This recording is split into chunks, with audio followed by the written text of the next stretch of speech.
On va terminer ce chapitre en étudiant une politique commerciale, le protectionnisme, qui revient très régulièrement dans l'actualité depuis l'élection de Donald Trump et son bras de fer avec la Chine.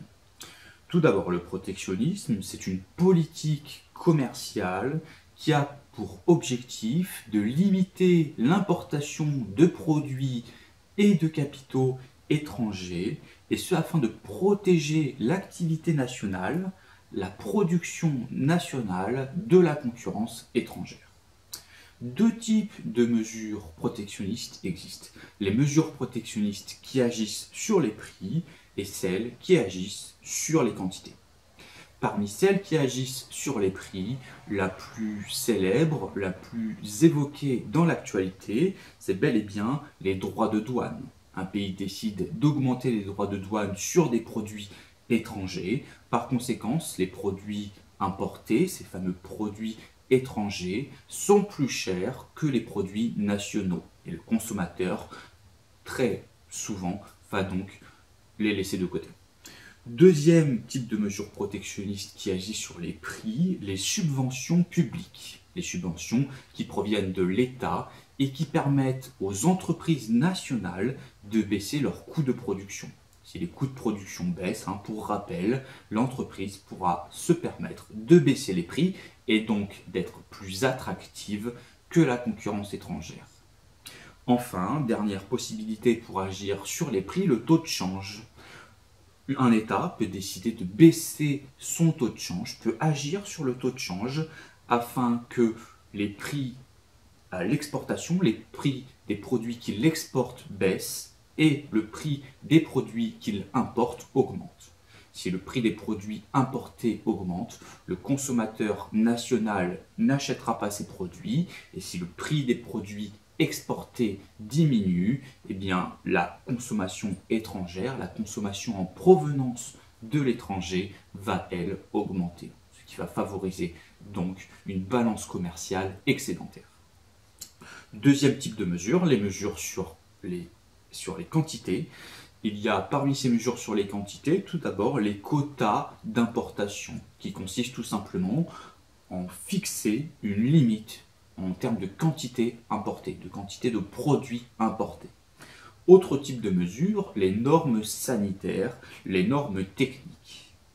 Pour ce faire, les États fixent des règles, des lois concernant les produits importés, et ces produits importés doivent respecter tout un tas de critères concernant la qualité du produit, la sécurité ou son impact sur l'environnement. Dernier point qui vise à agir sur les quantités, il y a également les règles de contenu local. Ces règles de contenu local, elles visent plus particulièrement les entreprises étrangères sur un territoire national et des entreprises étrangères qui cherchent à importer différentes composantes d'un produit pour les réexporter. Et bien pour limiter cette importation de composantes en provenance de l'étranger, les États vont fixer tout simplement une règle, celle du contenu local, qui consiste à dire que l'achat ou la production d'éléments constituant un même produit doit être effectuée en ayant recours à des producteurs locaux. Les différents éléments composant le produit peuvent bien être assemblés sur place, mais cet assemblage doit nécessiter le recours à un partenaire local. Alors pourquoi un État mènerait une politique protectionniste? Différentes justifications peuvent être apportées ici. Tout d'abord, on trouve des justifications qui expliquent que les États, en menant des politiques protectionnistes, souhaitent en réalité mieux s'insérer au sein du commerce mondial. En effet, c'est le cas lorsqu'un État met en œuvre des politiques de protectionnisme dit éducateur. Cette théorie du protectionnisme éducateur a été mise en avant par un auteur, Friedrich List, qui explique que lorsque certaines entreprises, lorsque certaines industries sont peu développées, lorsqu'elles sont entre guillemets naissantes, elles ne peuvent pas affronter le commerce international. Elles ne peuvent pas faire face à la concurrence étrangère. En effet, elles ne sont pas en mesure de proposer des produits si attractifs en termes de prix. La liste indique donc que les États, pour les protéger, pour leur permettre de grandir, vont devoir mettre en place des droits de douane, mais qui seront seulement provisoires le temps que ces entreprises, ces industries puissent se développer. Le temps notamment qu'elles puissent, en augmentant leur production, réaliser des économies d'échelle qui permettent de baisser les prix. En effet, en mettant en place les droits de douane, les produits étrangers deviennent plus chers que les produits nationaux de ces fameuses industries naissantes. Néanmoins, une fois que les avantages comparatifs de ces industries sont construits, une fois qu'elles sont compétitives, l'IST nous indique qu'on peut supprimer les droits de douane et permettre au libre-échange de fonctionner. Deuxième raison qui explique que les États souhaitent mettre en place des politiques pour s'insérer dans le commerce mondial, cette fois un protectionnisme dit défensif.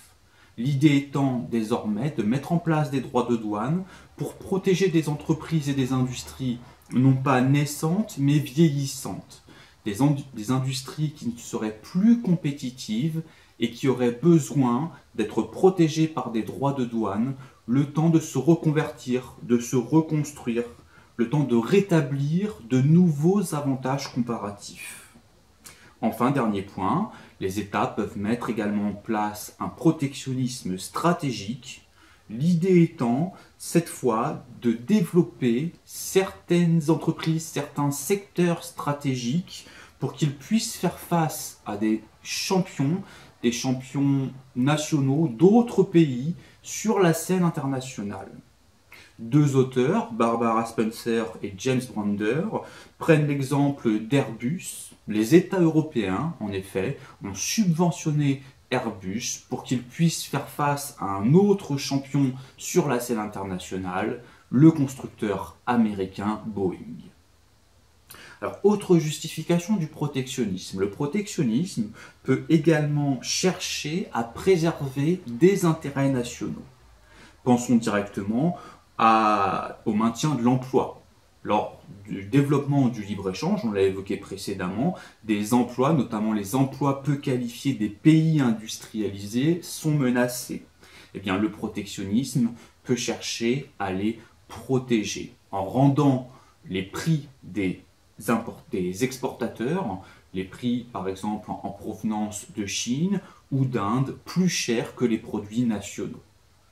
Autre justification, les États cherchent également à lutter contre la mise en concurrence de pays aux systèmes sociaux totalement différents. On l'a évoqué précédemment, désormais, du fait du libre-échange, les pays sont mis en concurrence, notamment les main-d'œuvre peu qualifiées, ce qui provoque un certain nivellement vers le bas des salaires, ce qui provoque également un nivellement vers le bas de la sécurité sociale, des cotisations sociales. En effet, du fait de ce libre-échange, de cette libre concurrence, les salariés sont mis en concurrence, chaque entreprise cherche à gagner en compétitivité et notamment en compétitivité prix.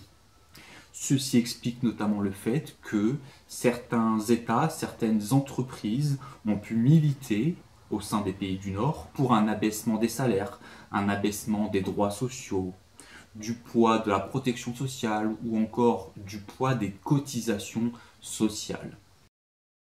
Eh bien, pour faire face à ce dumping qui consiste tout simplement pour certains pays à abaisser les droits sociaux, à abaisser salaires et cotisations pour gagner en compétitivité prix, eh bien, certains États décident d'augmenter les droits de douane en provenance des pays qui exercent ce fameux dumping.